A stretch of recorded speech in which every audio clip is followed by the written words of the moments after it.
Hello there and welcome.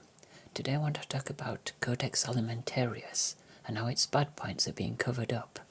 I was recently reminded of this through a video I was watching, and I knew that I had to find out more. So I tried looking on Wikipedia, and it just displayed the main points of the Codex, not much about why it's a bad thing. It shows that it is a global system of standards for food production. That sounds like a good thing, but when you look at who's behind it, you realize it's very bad. It was put together by the Food and Agriculture Organization of the United Nations and the World Health Organization, so it's guaranteed to have bad things in it. Luckily, I found a video that contains the bad points that have probably been censored on Wikipedia, and I will go through them now. The first point is that the Codex dumbs down organic standards to suit the interests of large food producers. Could this mean that organic food isn't as organic as it seems? They know that organic food is good for us, that's why they would limit its production standards and make it expensive. The second point approves the use of various chemical additives and processing aids in organic food. That just confirms what I just said. Organic food isn't so organic, and yet they still charge more for it.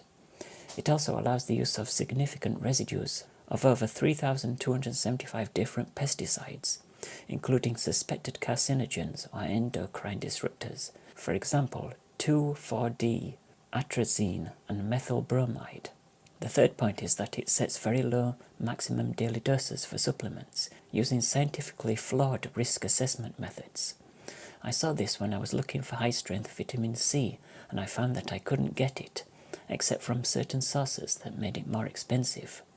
The seller is not someone I would buy from anyway.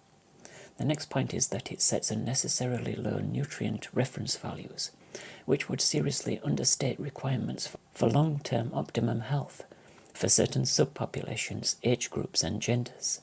It also drives adoption of genetically modified food by arguing that food requirements can't be met without a global genetically modified food system. If I remember correctly, genetically modified plants don't grow as well as non-genetically modified plants.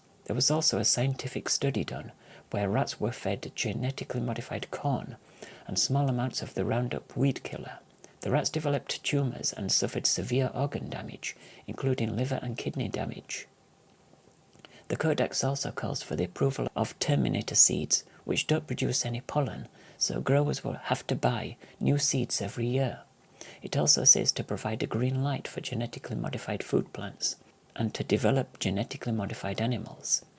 I'd expect nothing less from the anti-human and corrupt UN. If you want to view the original video, follow the link in this video. Thanks for listening, bye for now.